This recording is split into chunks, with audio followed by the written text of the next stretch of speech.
This is Minecraft. This is a cave. This is boring. But what if Minecraft was cave? Wait, I mean, that's not what This is a cave-only world. And it has every overworld and cave biome. Even villages spawn. And they're doing great. Clearly. And this is the story of how I survived 100 days in a cave-only world and built this epic underground city in Minecraft Hardcore.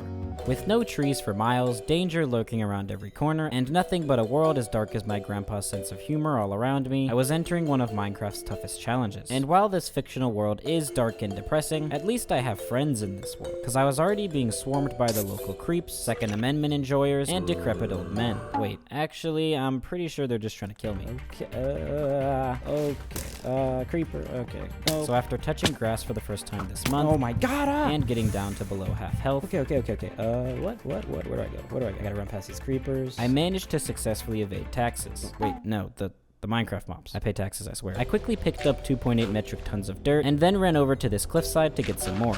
It's now time for Operation Get Wood, which stands for go around everywhere in order to get some goddamn wood.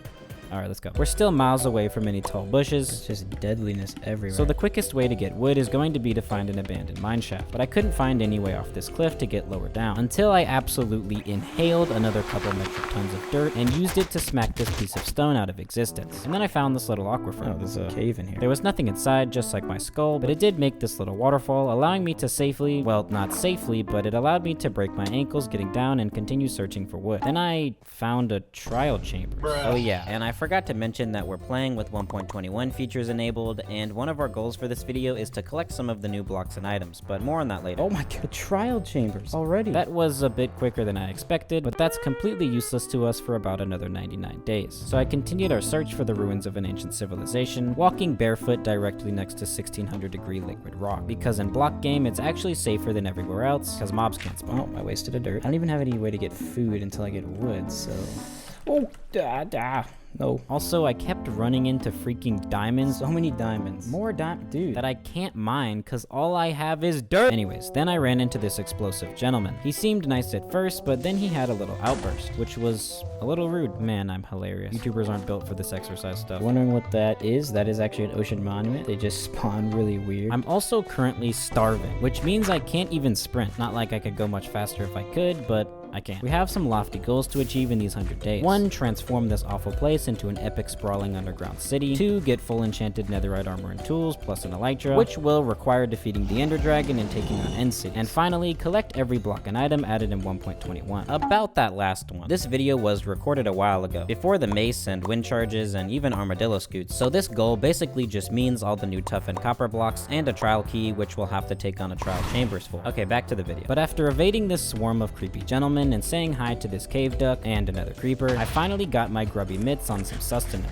and stumbled into an entire lush caves biome. After getting some more food and mending my broken limbs, I realized that if I got some bone meal from a skeleton, I could use it to bone meal one of these lush bushes into a tree. But that thought process was quickly interrupted when I finally spotted a mine shaft. Yes, we're saved. Yes. Oh, perfect. I mean, it's burning down, but it's perfect. I was practically overflowing with excitement, but then I got shot in the liver. My liver is important to maintaining my crippling caffeine addiction, not to mention we were one hit away from actual death. So I ran away as fast as I could for one of those 2 reasons. Then I boxed myself into a box and ate some glowing berries that don't glow to mend my damaged organs. Once my health was healed up a bit, I made my way back into the open and stockpiled some more magic fruit. I tried making my way back over to the mineshaft, but the assassin was still looking to collect the $0 bounty on my head.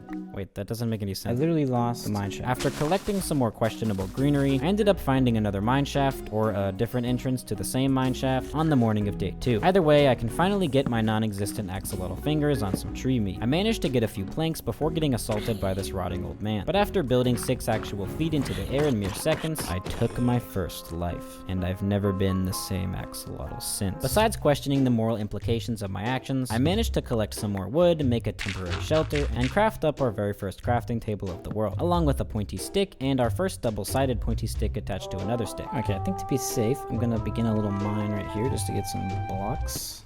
Okay, that was a short mining session. I grabbed some more wood, grabbed our first pieces of stone, well, deep slate, I guess, made a pointy rock on a stick, got more wood, and then made a pointy a pickaxe. I made a pick. I continued collecting stone and wood until I almost had a full set of rock tools. Then this creep started stalking me, so I escaped via this aquifer and began Operation Gear Up, which stands for get every iron armor and tool thing I need right now, and also up.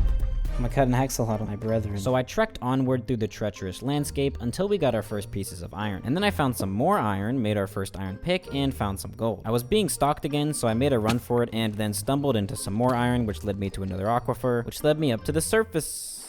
Oh, no, never mind, it's still all caves. I used our pointy rock to conquer my arachnophobia, found some sugarcane, which is going to be crucial for achieving all of our goals in these 100 days, and now it's time for Operation Home.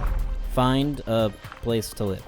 Yeah, we're not done with Operation Gear Up yet, but we also need a place to settle down, start a family, get a divorce caused by our crippling gambling addiction, and eventually retire so we can enjoy the metaverse for our remaining years. So I continued our adventure, got some more iron, smelted it up, and then accidentally broke all of our glowberries. Oops. And then I made our first pieces of iron armor along with our first shield on the morning of day 3. Then I set out to continue searching for our home. Also, if you go on to enjoy the video, I'm trying to hit 1 million subscribers and we're only like 870,000 away. So consider subscribing. After a bit more exercising and exterminating this horde of zombies, I managed to finally find a forest. I also got some more iron. Yes, I can make a bow. I don't have any arrows, but I can make a bow. And then mutilated these acts of nature. Our day was going a bit too well though, so Notch summoned a skeleton from the cave heavens to assassinate me. And I once again found myself using my power of run. I boxed myself into a box and ate some possibly human rotten flesh to regain health. I decided to try digging my way out of this situation, but everywhere seems to just lead to more danger. So I decided to swallow my fears and face the unknown head on like a real axolotl. Never mind, I got scared. So I continued the safest and slowest method of traveling, tunnel. Can't make arrows, but I have a bow. I tunneled for the rest of the day, made some shoes, and then found a vein of coal on the morning of day 4. I tunneled up, reached the bedrock ceiling, and then tunneled across for like half of the day, mining more iron and coal along the way before running into this open area. I ran around a bit and mined around a bit and then smelted more iron and made more shoes. Bruh. I then mined around a bit more until I got to this corner of the massive cave. And I was honestly getting a bit sick of mining and risking my life to find a place to live, so I decided to just live here. What are you doing? And it needs a little work, but ultimately I think it'll work out nicely for the plans I have. So on the morning of day 5, I marked my territory with a torch and some cobblestone, and I had completely run out of food, so I started a very legal crop farm in this darkened room. I also lit up the area a bit more, although there's not much of an area to begin with, and chopped down the trees, which were detracting from the property's curb appeal. Then I saw an apple and realized that would be another decent option for getting food. I chopped down more trees and lit up more area, and then inhaled this vein of iron in the ceiling. It was, also detracting from the curb appeal. Then I made a door for our new home and began renovations. And boom. Yeah, this should sell for about 1.8 million. But if we add a basement, that should go up to at least 1.79 million. So I marked where the stairs to that will go. After a bit more landscaping, water bucket making, nice. I can finally make a helmet and bada bing. And wall and stair creation on the morning of day 6, I actually just went back to landscaping. I'm still in dire need of more sustenance, so I dug out this hill and constructed a dirt platform to grow some trees on, in hopes of getting some more apples from the leaves. Then I continued our wall down the stairway and expanded our front lawn to about, I don't know, like a few acres probably. And there you go. Home sweet real estate. I mean profit. I mean tax evasion. I mean home. Home sweet home. I also made an iron hat at some point, meaning it's now time for Operation... Actually, never mind, I'm gonna stop doing that. It's time for our next major objective, full diamond armor and tools. So I began excavating the Earth's crust while dodging the pockets of Earth along the way. I also grabbed our first bit of copper. I continued the extremely annoying process of mining to Y -58 until my brain imploded, and then went back up to chop down our trees. They really do grow up so fast. Aw. And I got a singular apple. Epic. I also mined this other iron vein in the ceiling and then placed stairs into our mine for the rest of day 6. I finished doing that on the morning of day 7 and then continued the mined rotting process of getting to Y = -58 until my pick broke. So I went back up to make another one and chop some more trees, but I didn't get any apples. And I currently have 0 other items of food in my possession, other than these spider eyes, but those give you poison, which would end up doing more harm than good. So I decided to dig out an area below our base for mobs to spawn in the hopes of getting easy access to rotten flesh to eat, or some bone meal to grow our crops and trees faster. Then, despite my state of utter starvation, I dove back into the mines to hop back on that grind, mining down to Y = -59. Well, it's -58, but -59 rhymes. I found some deep slate coal and then continued deleting my brain cells for the rest of day 7. Oh shoot, oh I wasn't paying attention. Oh no, why Ben, dang it. And for like half of day 8, and managed to find this little cave. But then I had to retreat because I'm literally on 2 hunger bars, and if I run out of hunger, we'll literally just die. So I mutilated some tree leaves leaves upon reaching the surface. Well, not the surface, because just never mind. But I managed to get an apple and gain a few bars of hunger. I also checked our mob farm and was surprised to see that it hadn't worked. Somehow I forgot that we're underground and the mobs in all of the caves are filling up the mob cap, despite me already learning this lesson 6 videos ago. I guess I forgot, or maybe I thought it wouldn't matter. Honestly, I don't really remember what I was thinking, but since I really had no other option for food, I decided to eat our spider eyes and take the health hit for the hunger gain, which got us down to 2.5 hearts for like 3 hunger notches. I thought maybe you could eat sugar, which we can get from our sugarcane farm, but you can't for some reason. I still need more food though, so I made another wheat farm, but that didn't get me any food, so I mined a ton more leaves. Like 1 skeleton shot and I'm done right now. And managed to get an apple, but that still wasn't enough to regen my health, so I broke a ton more leaves and managed to get 1 more apple, which was enough to heal our health and hunger back up almost fully. Epic. I also destroyed the leaves of these nearby trees to get more apples, but didn't have any luck. Then on the morning of day 9, I expanded our lawn a bit more and then headed back into the mines to begin another overworked underpaid shift. But then I actually spotted our first diamond vein in the ceiling of this opening I ran into. So I made my way over and up to it and mined our first 3 diamonds. I then made our first shiny double-sided stick on a stick and continued mining to y equals -58. But then I ran into this abandoned mine shaft in which I spotted another vein of shiny blue rock. But after spotting this tiny spider spawner, my ostium tractophobia kicked in, so I ran away. I then cautiously mined my way over to the shiny blue rocks and mined them. I then continued my descent and finally made it to y equals -58. And so I could finally continue mining.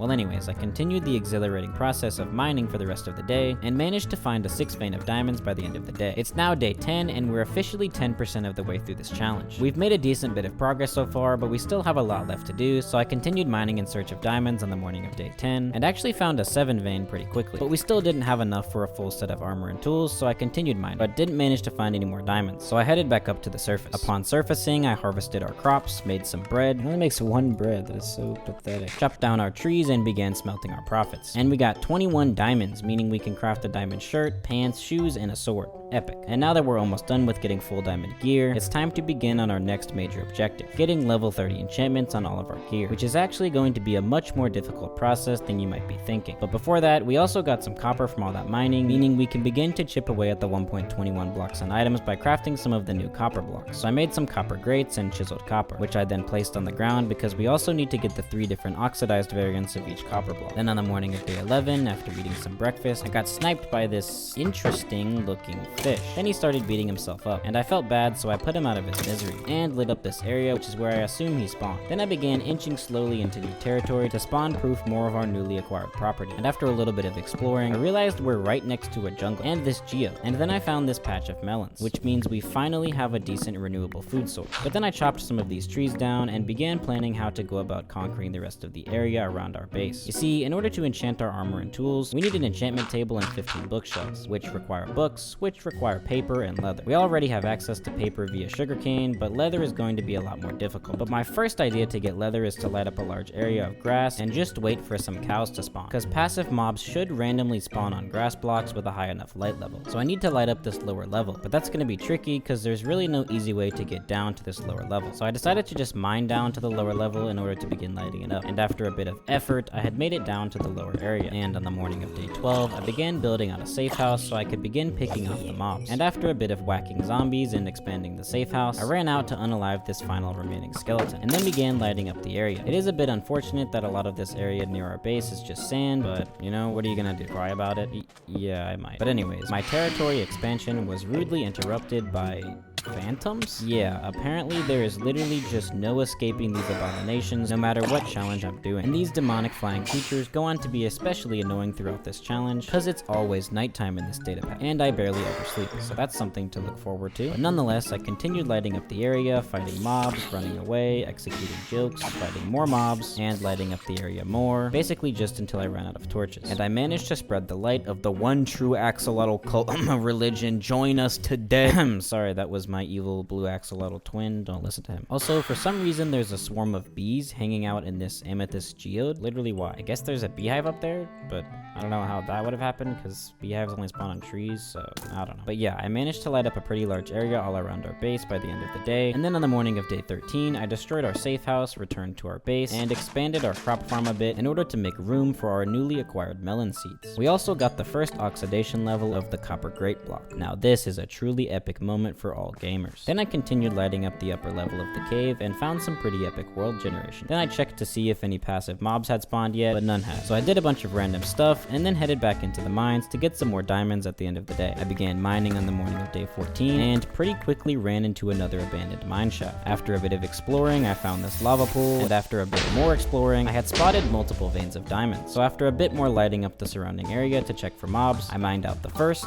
second, third, and fourth diamond veins that I had spotted. Yeah, abandoned mine shafts are kind of OP for finding diamonds. Then I decided it would be pretty fun to spend the next 5 minutes mining obsidian. So I took a break to do that, and we got 20 obsidian, enough for a nether portal, enchantment table, and a few extra just in case. I also went around collecting up cobwebs for string, which we can turn into wool for a bed. And even though we can't use beds to make it daytime in this world, sleeping still decreases phantom spawning, so it'll still be useful to have. Then I went back to strip mining and mined for the rest of the day, and I found 4 more diamond veins, which is honestly pretty insane. I continued my 1x1 strip mining method back down my strip mining tunnel on the morning of day 15, but I wasn't having any luck, so I gave up and headed back up to the base. And there still weren't any passive mobs, which was a bit confusing to me because I thought I had waited long enough for mobs to be spawning. And then I remembered that piglins occasionally drop leather via trading. And based off the chances of leather dropping, I just need to get like 3 stacks of gold, and I should get enough leather for a max enchantment setup. But before I deal with that, I made a bed and slept for the first time in the world. So it's now the morning of day 16, and hopefully we won't have to deal with phantoms for a few more days. But also, I realized I could immediately get back in the bed. So because it's always nighttime, I could technically just sleep through the entire rest of this challenge. So I slept until day 100, and that's it. Thanks for watching. Just kidding. Obviously, that would basically be cheating, so I'm only gonna sleep when I need phantoms to stop spawning. Anyways, then I decided to begin mining out this amethyst geode by our base. The reason being, for our base, my plan is to build a giant amethyst shard coming down from the cave ceiling next to a giant sniffer head and a giant pink cherry mansion. Why a sniffer head, you may ask? Because it'll make the thumbnail look better. I mean, because I just love sniffers. Yeah, that's it. Anyways, I mined out all the amethyst blocks, other than the budding amethyst blocks, because they can't be picked up. And then I placed in and lit our nether portal. Nice. Then I realized we have everything we need to make the new crafter block. So after looking up the recipe, the crafter met its crafter. Ha. Anyways, that's another 1.21 item checked off our list. Then I tried to use the crafter to auto-craft some buttons, but I couldn't figure out how it works, so I just gave up. But anyways, once we do eventually get some leather for enchanting, we're gonna need a renewable source of XP. We also need bone meal for wood collecting, and gunpowder and string for TNT and bed making for netherite mining, so basically we need a mob farm. But as I already learned, mob farms don't work in a cave-only world, unless we can go somewhere where the mobs won't be loaded in. We need to get above the bedrock, basically. If we build the mob farm above the bedrock roof, as close to the build limit as possible, it should work. And in order to break bedrock to get back down, we need pistons and TNT. So I started by crafting up the pistons we need, and then I went into the nether for the first time. But my recording failed, so hopefully you're seeing a replay mod recording of that happening right now. If not, I'm sorry. But basically, all I did is check out spawn and build this cobblestone shelter around our portal. Then on the morning of day 17, I headed out to find a piglin to trade with. Also, I am aware that I can also get leather from hoglins, but that's more dangerous than piglin trading and probably wouldn't be that much faster. I could also build a hoglin farm, but that would require finding a warped forest for warped mushrooms and getting above the nether roof, which would require an ender pearl, and then we'd have to find a crimson forest to build it at, and that just sounds like a lot of work. So I'm just gonna start by trying to get all the leather we need from piglins. So once I found a piglin, I lured him into a pit with actual bars of gold and began trading with them. And pretty quickly, we got our first leather trade, along with some arrows, another leather trade, string, obsidian, and an enchanted book. Then I went around trapping all the piglins in the area so I could steal all of their natural resources without any resistance. After collecting a bunch of nether gold, I crafted all the nuggets into ingots. Then I trapped another piglin and began trading. And I managed to get a fire res potion, which is going to be super useful because if you haven't already noticed, there's fire in the nether. Yeah. After collecting a bit more gold, I dropped all my gold next to the piglin so he'd automatically continue trading. And then a flying marshmallow spat a goddamn missile at me and destroyed my profits and my hostage, so I blew him up. Yeah, considering half a day's work had basically been for nothing, I decided to give up and just head back to the overworld. Despite that minor crushing defeat, we still got a bunch of leather, so I crafted up some books and made our very first enchantment table along with our first 3 bookshelves. Then I expanded our storage system on the morning of day 18 and began gathering the blocks we're gonna need for the mob farm into one of the chests. We need about 26 stacks of blocks for the mob farm, plus ladders, trapdoors, chests, and water buckets, so basically we have some grinding to do. I made the trapdoors, chests, and water buckets, and then headed into the mine mines to get more blocks. We also need more gold for piglin trading, so I'm mining at y=8, which is the best Y level for general resources. After a bit of mining, I found some gold and then ran into this amethyst geode. Again, we're gonna need a ton of amethyst blocks for the giant amethyst shard I want to build, so after exploring this open area it led to and finding another trial chambers along with some more gold, I blocked off the opening and spent the rest of day 18 mining it out. I took a trip back to the base on the morning of day 19 to empty out my inventory, along with making some new diamond tools and enchanting our first diamond pickaxe. Also, I made a diamond helmet at some point a while ago. I forgot to mention that. And then I went back into the mines and finished mining out the amethyst geode. Then I went back to strip mining and did that for the rest of the day. And then I continued mining on day 20 until I ran into this cave. I began exploring it and managed to find some gold and other resources. Then I went back to strip mining for a bit and then finally returned home from my sweaty shift in the mines. I began smelting up our profits and reorganizing the mob farm materials chest on the morning of day 21. Then I made some of the ladders we need and then headed back into the mines to get the remaining amount of blocks we need. I mined until my pickaxe broke and then made a new one and continued mining for the rest of the day. And then I continued mining on the morning of day 22. I ran into a cave, but it looked dangerous, so I just continued mining. But then I ran into another cave and decided to explore it to find some more gold. A little bit of mining later, and I mined right under a skeleton spawn, so I looted it, but all it really had was a couple name tags. Then after a little more mining, I finally had enough blocks, so I ran back to the base and arrived on the morning of day 23. And now that we have enough blocks, I crafted some of them into slabs and realized that I wanted some extra. So I raised the ceiling of our basement for some more blocks, and we now have everything we need other than the rest of the ladders. So after collecting the next level of oxidation for our copper grates, I began farming wood. We also got the first level of oxidation for the chiseled copper at some point, so check that off the list too. But after mining some trees and then going downstairs to mine even more trees, I made the rest of the ladders and we officially had everything we need to build the farm. But before we do that, I went into the nether to trade the gold we got from mining with piglins for more leather. So after finding my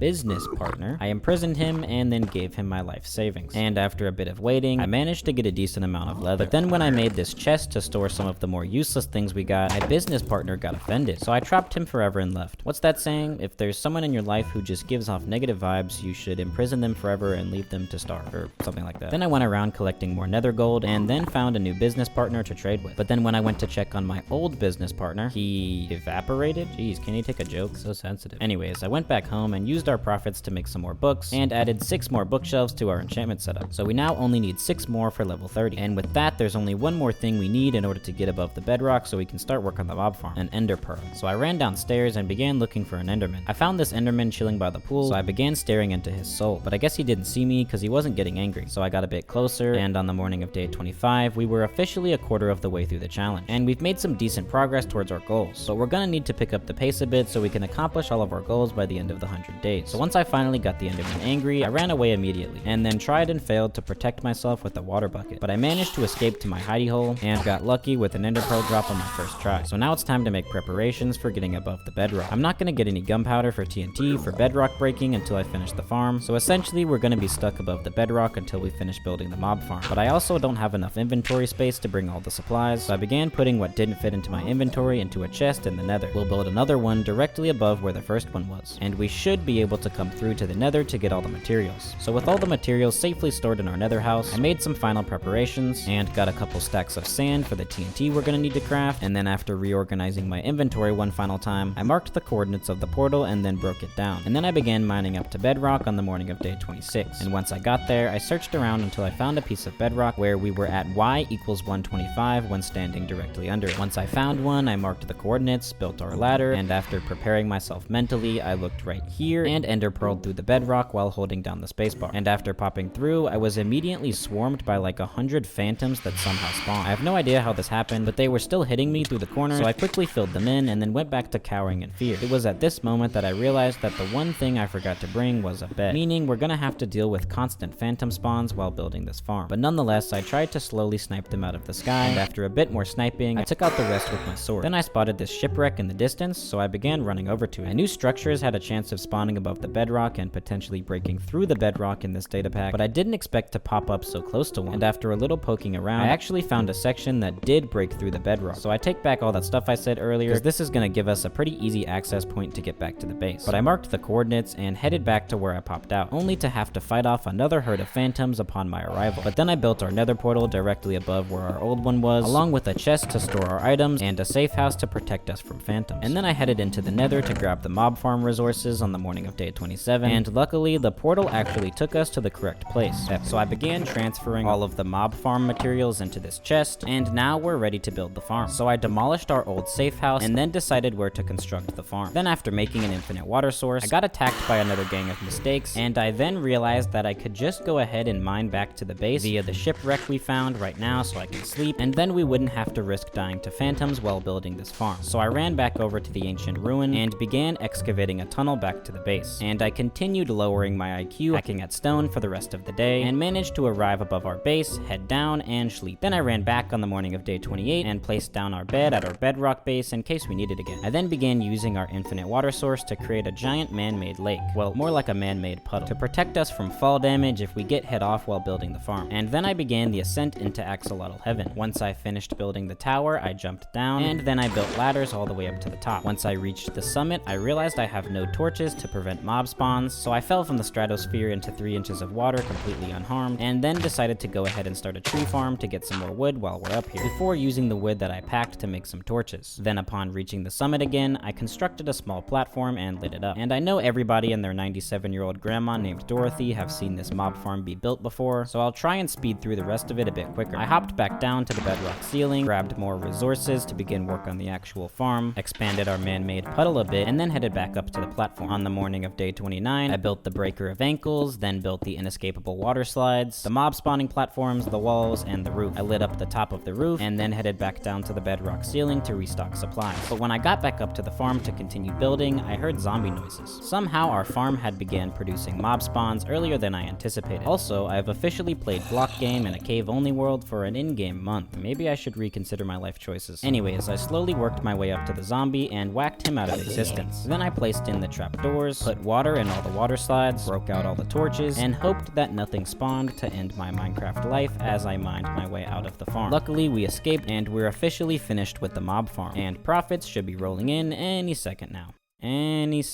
Okay, there we go, it works. Since we can't enchant anything yet, the main thing we need this for at the moment is gunpowder for TNT so we can break the bedrock. Arrows and bones would also be nice though. I smacked mobs until I felt like I had enough gunpowder and then headed back down to the bedrock roof. Now it's time to break the bedrock for easier access to our base. I identified the coordinates where we teleported through the bedrock, which is where the bedrock ceiling is only 1 block thick, and marked it with a dirt block. Then I gathered all the things we need into my inventory, blocked off a bit of our puddle so we have a bit more space, and then built the contraption. Anyways, after watching a tutorial and rehearsing what I had to do in my mind, I made my first attempt on the morning of day 31, and it didn't work. It also broke our chest and our nether portal. I only had 2 more pieces of TNT, but I tried again, and it didn't work again. So I went back up to the mob farm and smacked mob legs until I had enough gunpowder to make some more TNT. After a little more effort than I'm used to, I decided that this honestly isn't worth it, and accessing the bedrock ceiling through the shipwreck we found earlier won't be that much slower. But I already had the resources gathered, so I made one more attempt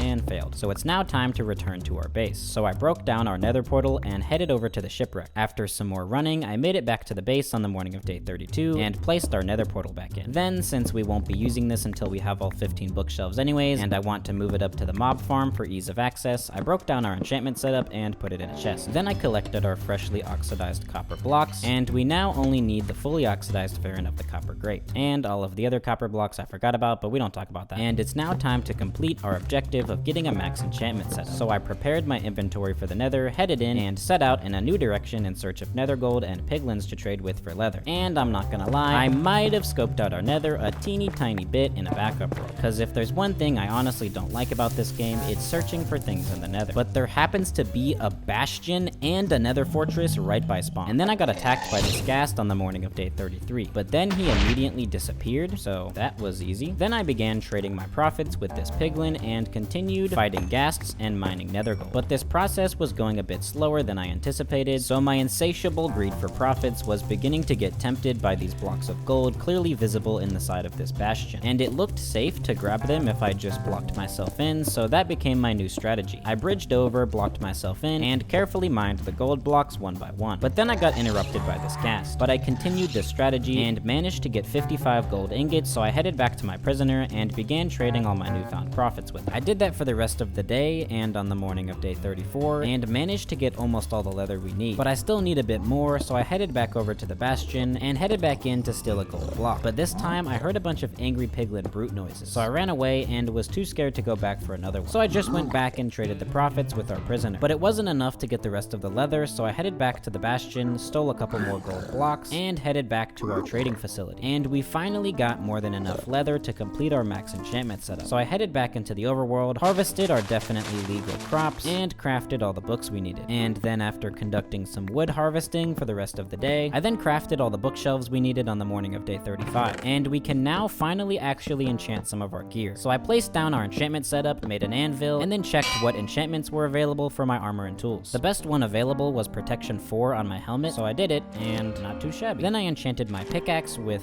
just efficiency 2, bro. And then I enchanted my shovel with efficiency 4. Then I got ripped off repairing my diamond pickaxe, made a grindstone, and then disenchanted this soul speed book we got from piglin trading earlier, so we can enchant it with something actually useful. But before I go up to the mob farm and grind for XP to enchant all of our armor and tools, we're going to finally begin on our last major goal of this challenge. Build an epic cave base so the thumbnail looks good. I mean, build a cool base so we can retire? I don't know. In all seriousness, I have a pretty cool idea for transforming this cave, but it's gonna require a lot of work, and I'm honestly not sure we're gonna be able to finish it by the end of the challenge, so let's get to work. First, I'm gonna build an outline for a giant mountain hillside thing I'm gonna place right here, which is what the sniffer head, amethyst shard, and our house will be on. So I began collecting dirt with our epic new shovel to build the frame with. After destroying the natural landscape, I began work on constructing our artificial landscape. Then I lit up a ton of this upper area so we don't get sniped or exploded while working on the frame, and also lit up some of the lower area for the same reason. Then I went back to putting in the frame on the morning of day 36, after fighting off a group of phantoms, of course. It was kind of difficult to visualize how I wanted the frame to look because this spot is a bit awkward for what I'm going for, but I continued building the frame for most of day 36 nonetheless. I then began bone mealing this patch of grass and harvesting the flowers. I'm doing this because I need red, orange, and yellow dye for the sniffer head build, and the red and yellow flowers give us access to those dyes. So I did that for the rest of the day and on the morning of day 37. I then used our profits along with the sand we gathered earlier and some gravel I had laying around to craft up a ton of concrete powder, and then used this contraption to turn some of the concrete powder into normal concrete. And I was getting annoyed walking up and down through this extremely convoluted stairway to get to the lower level of our base, so I built a temporary dirt stairway up to the upper level of our base. Except it's not temporary because it stayed there for the entire rest of the challenge. My diamond shovel is on the brink of implosion, and I have literally 0 diamonds left, so I headed down into the mines to get some more shiny blue rocks. I then mined for the rest of the day, found a vein of diamonds, continued mining on the morning of day 38, and then ran into this mine shaft, which I promptly explored, found some diamonds, and then went back to strip mine, and found another mine shaft, which led me to another diamond vein. Then I began my 1x1 tunnel every 3 blocks method back through the tunnel I mined out, found and explored the rest of a mine shaft I'm pretty sure we found earlier, in which I found a minecart and 2 more veins of diamonds. And we got 35 diamonds, which is insane, so I headed back up to the base, and I was above level 30, so I enchanted my bow. I then repaired our shovel with our diamond profits, and then collected the final oxidation level of the copper grates on the morning of day 39. Epic. Then I finally crafted some of the tough blocks we need. Tough stairs, walls, slabs, tough bricks, polished tough brick slabs, chiseled tough, polished tough stairs, and tough brick walls. Yes, there are more tough blocks than that, but I was too dumb to realize that in this moment. I then went back to collecting dirt for the frame and correcting mistakes. And then I went back to work on the frame. And I kind of want the bottom of this hillside looking abomination to be deep slate, then transition into stone, and finally into dirt as we go up the mountain thingy. But for some reason, I still filled in this area with dirt. But after a little more work on the rest of the build, I took a look in replay mod and realized I didn't like how it was looking. So I began tearing down some of the right side, and then I went down to the even lower levels of this cave to begin lighting it up. I did that for the rest of the day, and continued doing that on the morning of day 40. My thought was that I wanted the base to start all the way down here and go all the way up to the ceiling, but that ended up being too big of a dream, so I never really did that. But after a bit more of that, I began digging this right side of the base to be a bit lower down, which is where the giant sniffer head is going to sit. But my giant spoon was about to break again, so I went back up to the base and repaired it again. And then I went back to lowering the right side. And phantoms were starting to get a bit annoying, and they're going to continue being annoying for the rest of the challenge.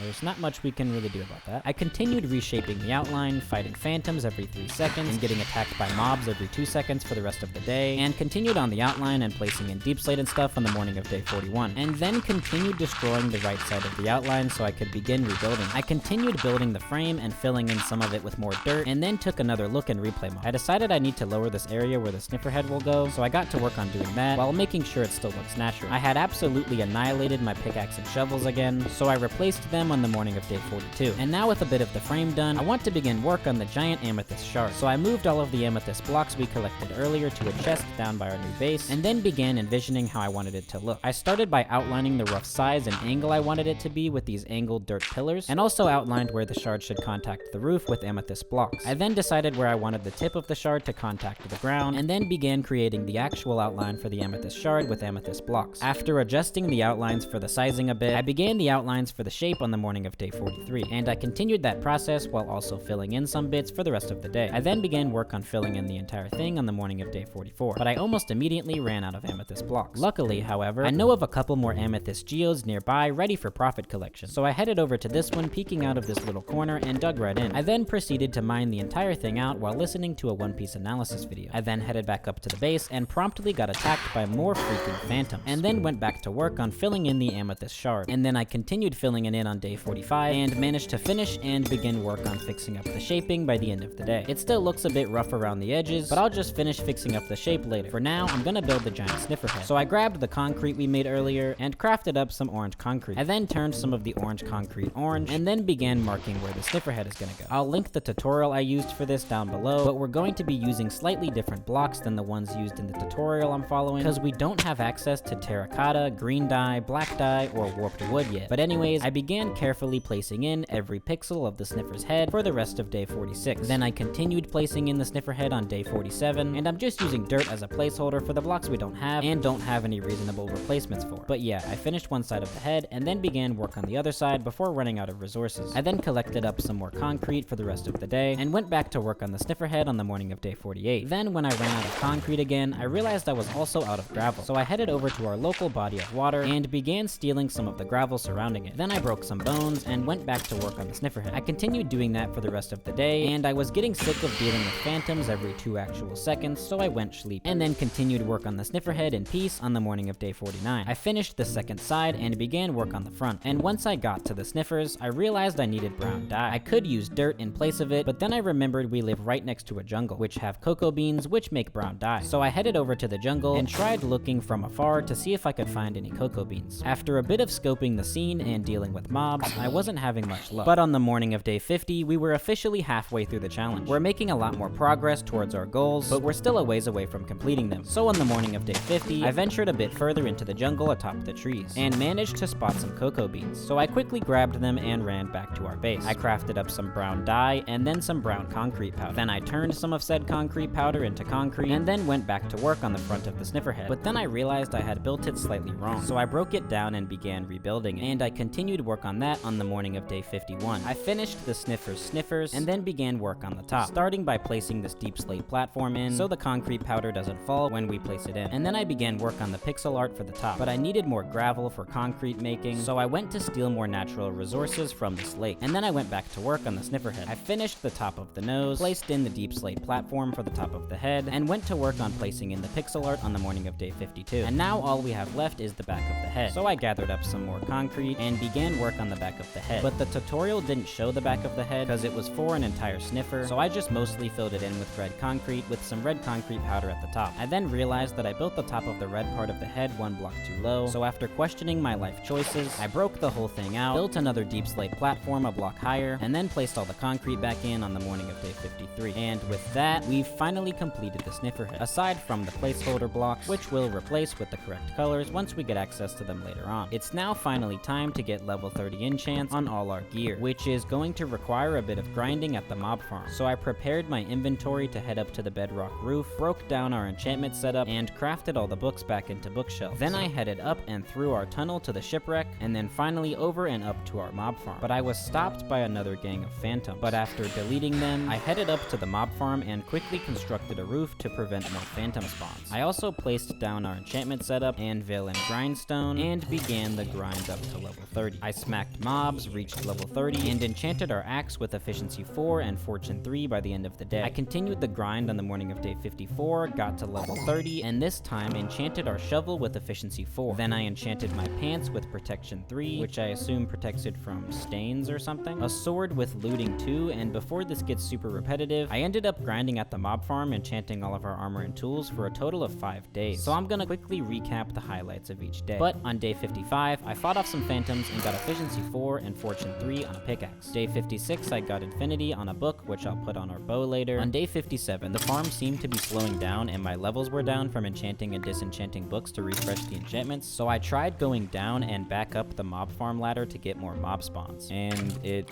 kinda worked, I think. But I also got sharpness 4 and knockback on another sword, which I'll combine with the looting 2 one later on. Then I got protection 4 on our shirt, and finally got feather falling 4 on some boots, as well as protection 4 on another pair of boots on day 58. Then finally on day 59, I got unbreaking 3 on a book, then added it to our pickaxe, added infinity to our bow, combined both of the swords we got, combined both of the boots we got earlier, and boom, there you go. Not a perfect set, but a pretty close to perfect set of diamond armor and tools. Not to mention, we were walking away with 6 stacks of gunpowder for TNT making for netherite mining. The looting sword we got early on definitely helped with that. But now that we're plumb out of diamonds again from crafting almost a whole new set of armor and tools for enchanting, we need to do a little mining session to get some more shiny blue rock so we can repair some of our armor and tools. So after heading down and grabbing some stuff I needed from these chests up here, I headed down to our base and then crafted up a stack and 16 TNT for netherite mining later on. And then I tested out our new feather falling diamond boots by jumping off of different levels of our dirt stairs. And I even tested falling from our 3rd floor cobblestone porch. And we only take 2 hearts of damage, hence why I really wanted featherfall. But anyways, after making a new shield and preparing my inventory on the morning of day 60, I finally headed back into the mines. I began mining and found diamonds in like 10 seconds. No, I mean literally 12 seconds after I started mining, I found diamonds. Bro. And we got enough to repair our axe and helmet, so yeah, I guess that was it. 12-second mining session complete. So I headed back up to the surface and made an anvil so I could use the profits of our extremely hard work to repair our helmet and axe. And now it's time to mine for some netherite to upgrade all our epic new armor and tools. I have 3 strategies in mind for getting ancient debris. 1, TNT, 2, beds, and 3, if we run out of the previous 2 and still don't have enough, we'll just mine with our pickaxe to get the rest. But I grabbed all our TNT, crafted up some wool which I used to make beds with a bunch of string we had laying around, and headed into the nether. I then began our mine to y equals 15. Then I realized I forgot fire res potions, so I grabbed some. After the slightly annoying process of getting to y equals 15, I began mining out a tunnel for the first method, and found a vein of ancient debris after literally 5 seconds. What is actually going on? Anyways, I continued mining out a tunnel and then placed in the TNT and began excavation. Besides having to relight the chain of TNT a few times, I managed to find a single ancient debris. But anyways, I began the next tunnel, found another vein of ancient debris, and then placed in the TNT and blew it up on the morning of day 61, and found another vein of ancient debris. I then continued this process and found 1, 2, 3, 4, 5, and 6 more veins of ancient debris before I ran out of TNT. I then switched to the sleep deprivation method, placing a bed with 4 blocks between you and the bed, and then shifting and clicking at the same time to minimize damage. This method is slightly more dangerous, so don't do it without some good armor with protection on it and some fire res potions. And it's slightly slower and more annoying because of having to clear out fire and replace and explode beds every time. But its main advantage is that it's a lot cheaper, assuming of course you're in a normal world where sheeps don't spawn. But this method yielded us only a single ancient debris. Granted, I only had a few beds, but still TNT is probably the most effective method, despite being more expensive. But anyways, we managed to get 20 ancient debris, which isn't enough to netherite everything, but is enough for all our armor and our pickaxe, which is enough for me. But after struggling to find the exit to the nether backrooms on the morning of day 63, and discovering in replay mod that it was hidden behind this gravel that fell, I headed back up to the portal, went back to the overworld, made a smithing table, crafted up our netherite ingots, and then came to a realization. I had completely forgotten about smithing templates being a thing since 1.20. Basically, we not only need to loot a bastion to get a netherite upgrade template, but we also need a ton more diamonds to duplicate said template so we can upgrade everything. But luckily, we live really close to a bastion, so I headed over to the local bastion and began infiltration. And I was suddenly gifted with the divine knowledge of exactly which chest contained an upgrade template. I checked in a backup world. Okay, I'm sorry, but not really, cause I ain't trying to risk the last 63 days of effort searching the whole freaking bastion for this stupid item. But after slowly making my way over to the chest, I grabbed the template and promptly exited the facility in a professional manner. Well, after murdering everyone inside and taking illegal ownership of more of their stuff, of course. But anyways, I returned to our base and then headed back into the mines to get all the diamonds we needed. I began mining and then found and explored this mine shaft that I'm pretty sure we explored some of earlier on the morning of day 64, and found 4 veins of diamonds. I also found and explored a bit of this cave, but didn't find any diamonds, so I headed back into our mine and continued smacking deep slate. And after a bit of mining, I found another vein of diamonds, and because of fortune 3, we already had almost a stack of diamonds. So I headed back up to the surface and crafted up a bunch of upgrade templates, and then finally upgraded our armor and pickaxe to netherite. Epic.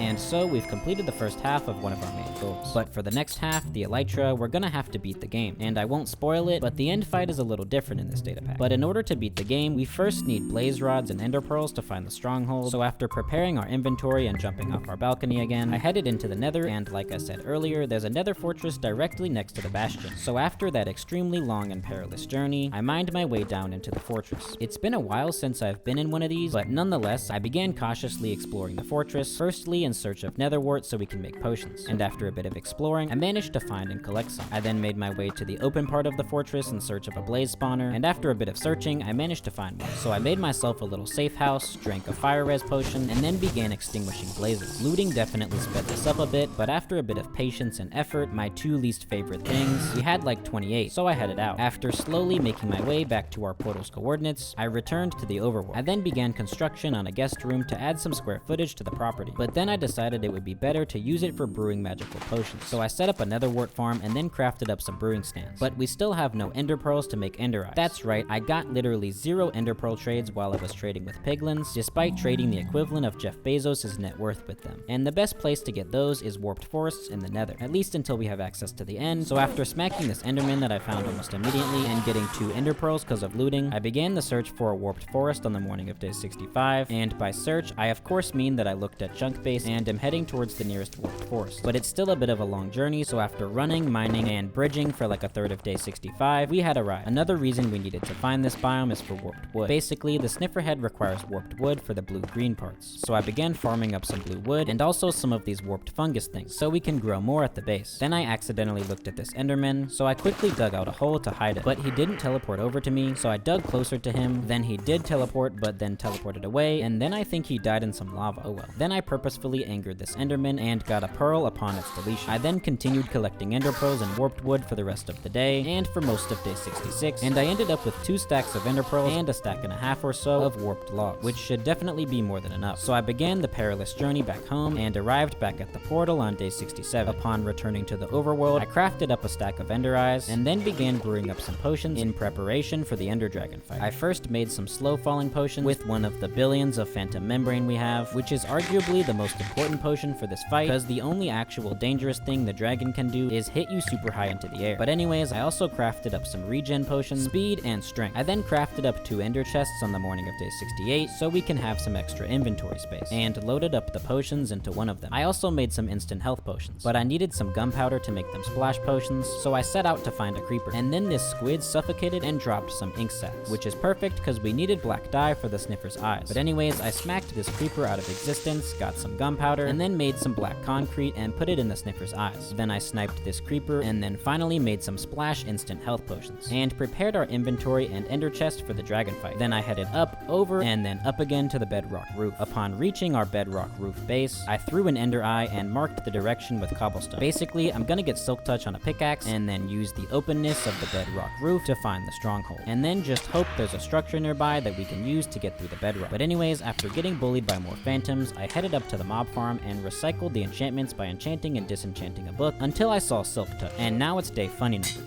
Nice. Anyways, by the time I finally saw Silk Touch, I was down to level 21, so it took a bit of grinding to get back up to level 30. So I grinded a little more, and then made our epic bow. But it's now time to find the stronghold and beat the game. So I headed down to our man-made puddle, and finally began our journey. Just kidding, I actually went back to the base, used the gunpowder we got to make some fireworks for when we get the elytra, put them in our ender chest, made some more inventory preparations, and then headed back up to the bedrock roof. And then I finally set out on our journey to the end. I ran, beat up these funny-looking birds, threw ender eyes, and ran some more for the rest of the day. And I was getting close on the morning of day 71. After a little bit of advanced mathematics, calculations, and triangulation, the eye finally went straight down, meaning we were directly above the stronghold. The only problem is that there's no structures in sight, so after marking the coordinates, I just picked a random direction and ran to try and find one nearby. But after a bit of running and not seeing anything, I decided to head back towards the base, cause I remember seeing some structures on the way over here, and I eventually found this amethyst geo. But when I went to check if it broke walk through the bedrock? It didn't. So I headed to this ocean ruin, but it didn't either. Then to this other ocean ruin, and it didn't either, which is really weird and a little confusing, but I realized we were pretty close to the shipwreck anyways, so it looks like I'm gonna be digging all the way to the stronghold. Sounds fun. But yeah, I just went to the shipwreck, headed down into our tunnel, and began mining to the coordinates I marked down earlier. This isn't the fastest, but it's the safest, and I'll take safe over speedy every day of the week when playing in hardcore mode. But yeah, I did that for the rest of the day, and for the morning of day 71, until I ran into this lake. It seemed like a pretty open area, so I hopped down and began traveling towards the coordinates on foot. But once I got to this more dangerous looking area, I just pillared back up into the ceiling and continued mining. I mined until I found this cave, which led to this open area, and then I continued mining, found another open area, and then went back to mining for the rest of the day. I then continued alternating between mining and walking on foot for the morning of day 73, until I arrived at the coordinates I marked down earlier. I knew the stronghold had to either be above or below me, so I started by digging upwards until I hit the bedrock ceiling, but I never ran into it, so I began mining downwards, and although it was slightly annoying, after dropping into this open area and then mining back to the correct coordinates, I finally ran into the stronghold. And after finding an eye armor trim, I pretty quickly found the end portal room. After destroying the silverfish spawner, I filled in the portal. Epic. Then I found a silk touch book in this chest, and then I realized I had forgotten something. I never set my spawn by sleeping so that we'll teleport back to the base once we hop back through the portal in the end. And I didn't even bring a bed, so I can't even set it here. So I set out to find some spiders to get some string to make a bed. But I actually found an abandoned mineshaft, which is even better because of cobwebs. So I ran around collecting cobwebs and diamonds, of course, and then crafted up some wool and a bed and slept to set my spawn point. And on the morning of day 74, it was time. I blocked out the lava underneath the portal and then mentally prepared myself. And finally, I jumped into the portal. And here we are. And you might notice that the end looks a bit different. That's right, it's a cave. Everything is a cave in this world, even the end. But anyways, the first thing we need to do to take out the dragon is to take out the end crystals. So I made my way over to the first obsidian pillar and began pillaring up, and then took it out. Then I used our bow to knock out 2 more, then another one, and yeah. So the end being a cave is so far making this easier than usual, but that might not be the case for some of these pillars. But nonetheless, I took out 4 more and actually managed to do a bit of damage to the dragon. And then the dragon finally showed his face and exhaled his stinky breath at me. This is interesting because before this, I actually thought the ender dragon would be trapped above the bedrock, meaning we'd have to teleport above the bedrock to actually defeat it. But this is going to complicate getting to the last few pillars because the ender dragon can fly through walls. So I grabbed some slow falling potions and a regen potion and headed over to the end crystals we've yet to explode. And this is what I meant. I have to pillar up there and just hope the ender dragon doesn't unalive me at any second. So I pillared up to the first one, but I had already exploded it. So after doing a recount and identifying the 2 I've yet to explode, I ran over to the first one and started by trying to shoot it out. I managed to hit the dragon some, but it didn't work. So after waiting for the dragon to leave, I quickly pillared up and took out the crystal. And I nearly fell to my doom too, but I survived and water bucket clutched my way back down. And after waiting for the dragon to leave the area again, I headed over to the last pillar, towered up, took it out, and the knockback actually almost had me turn into a pink stain on the end stone floor below. Luckily I survived though, and mined back down to the ground below. And now that we've taken out all the end crystals, it's time for the second part of this fight, taking out the dragon. And since taking him out down here would take the rest of my natural lifespan, we're going to get above the bedrock. So I began by running until we were out of the dragon's range, so it can't attack us while mining up to the bedrock. And after a bit of running, his health bar and fog disappeared. I then went a little further just to be safe, and then pillared up and mined up to the bedrock ceiling. Once I arrived, I searched for a piece of bedrock where we were at Y125 when standing directly under it again. Once I found one, I set up our ladders, grabbed some ender pearls from our ender chest, lined myself up, and...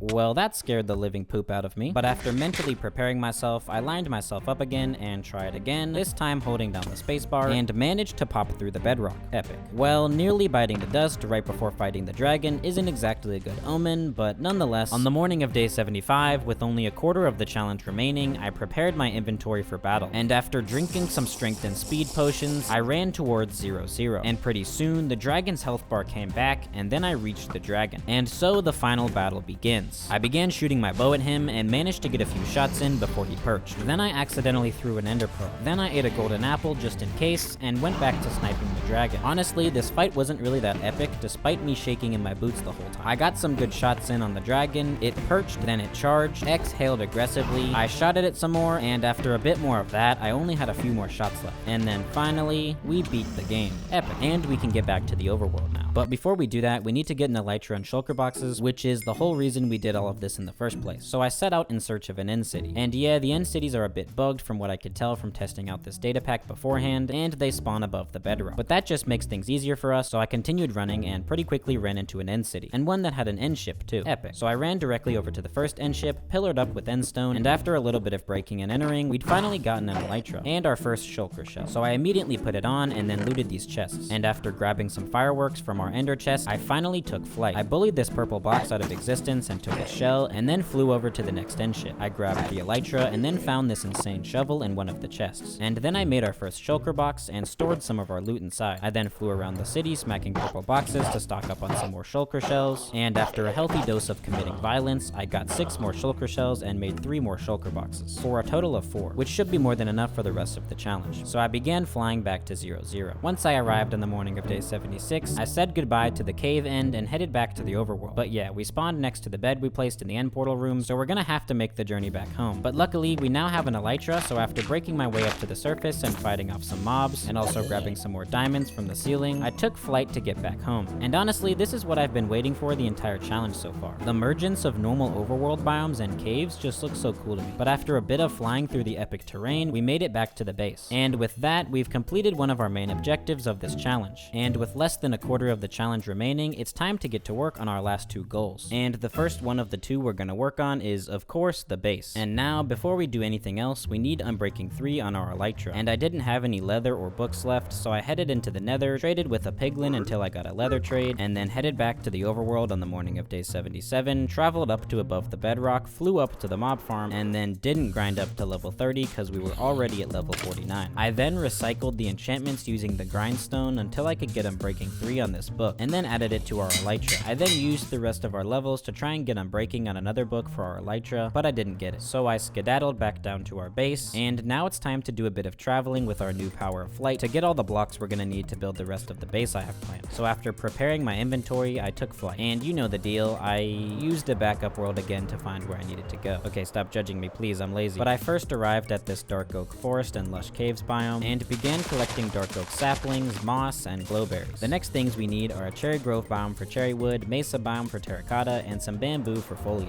So after grabbing everything I needed, I flew to the cherry grove first and gathered up some saplings and wood, and then I also spotted this village in the distance. I flew over to the village to see if there were any animals we needed, but I didn't see any, so I headed over to the mesa, and after executing all the mobs in the area, I began mining out a ton of terracotta. Basically, we need this for the sniffer head, so I'm just grabbing some in case I ever decide to go back and place in the correct colors for the sniffer with terracotta, but I never did.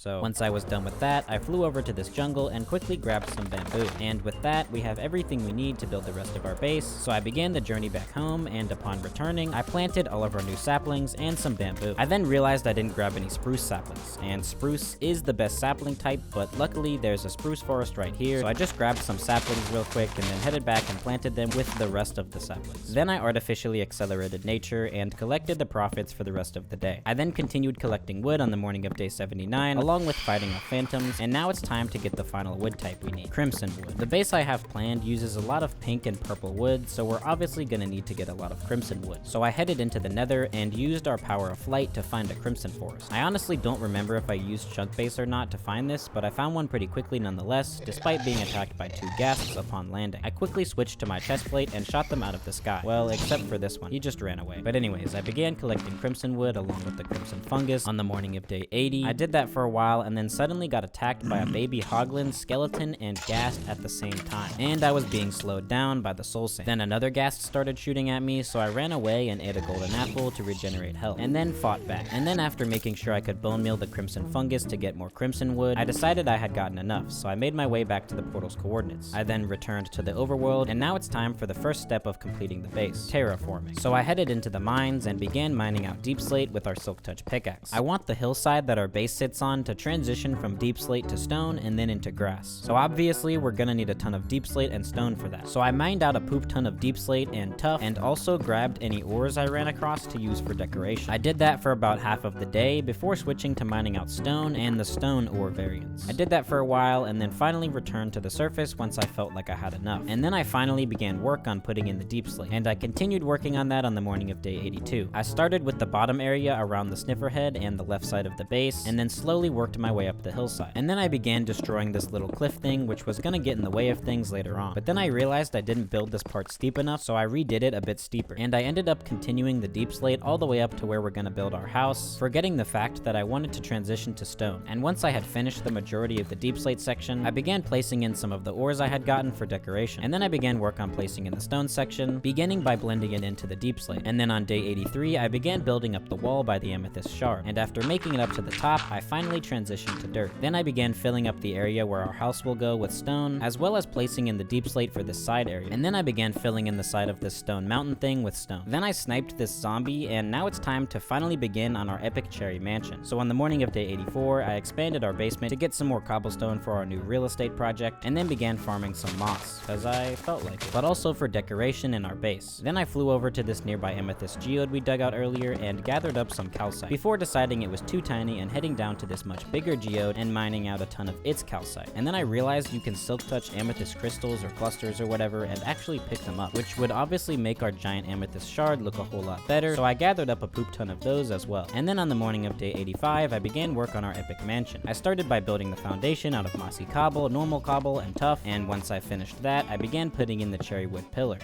Once I decided on the placing, I built them up, and then placed in the calcite behind them. I then began placing in these cherry log support bar things to add some more detail to the walls, and then I went back to farming cherry wood for the rest of the day. And I continued doing that for about the first half of day 86 before going back to working on our new house. I began work on the walls for the second story, building them pretty much the same way as the first story. Once I finished that, I began putting in the crimson roof, trying to angle it a bit more steeply than a normal roof. I continued work on the roof for the rest of the day, and then realized I was building it. There was only supposed to be a crimson border for the roof, and the rest was supposed to be cherry wood and other pink blocks. So I crafted up some cherry planks and pink concrete on the morning of day 87, and then got to work on building the roof the correct way. I continued work on that for a bit, and then began carving out this upper cliff thing a bit more to make more room for our mansion. And then I went back to placing in the roof, did that for the rest of the day, and then on the morning of day 88, I began work on putting in this circular lookout type building, again to add some more detail to the exterior of the build. I used calcite as the walls, with some dark oak as a kind of border, and then crimson and cherry for the roof. But I actually want this to have 2 layers, so I began work on the second one using the same design, just a bit smaller. I then took a step back to take a look at the whole build so far, and I'm liking how it's turning out. It just needs a bit more detail, I think. But I also built the second story of this thing too short, so I broke it down on the morning of day 89, but I didn't have enough room to finish the roof of this thing, so I began digging out the ceiling to make it taller. Then after doing that, I got distracted working on adding some shape to the other roofs. I basically just wanted to extend the top parts of the roof out a bit more to make it look a bit more interesting. But I did that for the rest of the day, and on the morning of day 90, with only 10 days remaining in the challenge, I actually put in the floor, and I made it out of cherry wood, of course. Then I added in the front doors, and after a bit of designing, destroying, and redesigning, I landed on something I was happy with. And I also went around the house, adding in dark oak fences and lanterns for some more details on the exterior. Then on the morning of day 91, I began mixing in some diorite with the calcite on the walls to add some texture. Then I added this thing. I don't know what to call it, but I added it to the right side of our epic house. And I was getting annoyed having to go back and forth to our old base to grab stuff, so I began destroying our old chests and moving the stuff into our new home. I did that for the rest of the day, and on the morning of day 92, we fully moved out of our old box and into our new one. Then I added some walls to the backside of our new house and began putting in the second floor. I also made a stairway to the second floor and a stairway to the lookout thing. I extended up the back walls some more, began adding in a third floor, and then got jump scared by this creeper.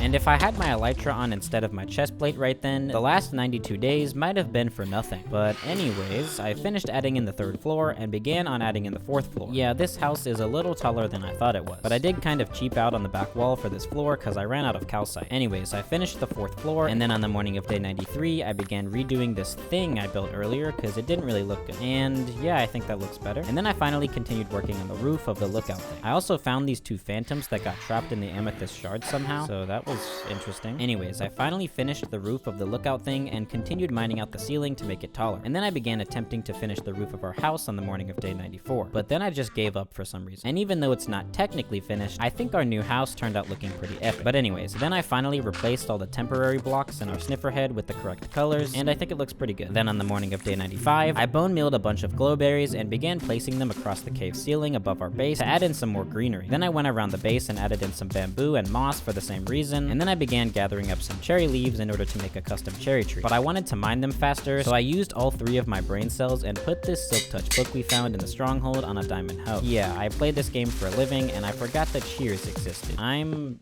Just not gonna comment any further on this matter. But after collecting up some cherry leaves and some more cherry wood, I began placing in our first custom cherry tree. And yeah, it isn't much, but it's honest work. And I also added another one more to the right of our house, and I think it looks pretty good. But now it's finally time to fix up the shape of this monstrously ugly looking amethyst shard and add some more details to it. So on the morning of day 96, I grabbed some amethyst blocks, built up to the thing, and got to work fixing up the shape and adding in amethyst clusters occasionally. I then realized I was running out of amethyst blocks, so I flew up to this other nearby amethyst geode and began mining it out. And despite the fact that I have absolutely no actual clue as to why there are bees in here that have been in here for this entire challenge, I managed to collect pretty much all the amethyst blocks from the geode, so I headed back over to the base and began work on adding in a smaller shard protruding from the giant shard. I'm gonna add a few of these all around the giant shard, as well as a reverse geode thing towards the top of the giant shard, just to make it look cooler and more detailed. So once I finished the first one, I began work on the second one, and it's looking pretty good so far. So on day 97, I made another protruding shard, and then realized something. There are only 3 days left in this challenge, and I haven't gotten all the 1.21 blocks and items, one of our main goals for this challenge. And that's not a problem in and of itself, but a few of them are copper blocks, which we need the oxidized variants of, and we don't exactly have enough time to get all the oxidized variants, which sucks, but nonetheless, I made some polished tough slabs, tough brick stairs, copper doors, copper trapdoors, and then the expensive copper bulbs, which are all blocks that I forgot to craft earlier. I then placed down all the copper blocks in hopes that somehow, maybe, Notch would hit us with a luck potion and all these would oxidize in time. But honestly, that's definitely not gonna happen, so we might not be able to get all of the 1.21 blocks and items. But anyways, I began on building another shard protruding from the giant amethyst shard, and then once I finished that, I built another one, and then I continued the giant amethyst shard into the parts of the ceiling that we raised on the morning of day 98. And that's most of that thing done, so I'm gonna add a few final details to the base before I add in the reverse geode. And unfortunately, I don't have time to connect this bottom part of the base all the way down to the ground below. But hey, if we get -7 likes on this video and 1 trillion comments and 8 billion subscribers by tomorrow morning and Elon Musk buys me the moon for my birthday, I might do a 200 days. Nah, I'm just kidding, I probably still won't. But anyways, then I began placing in some stone down here at the base of our base so I could create this epic waterfall.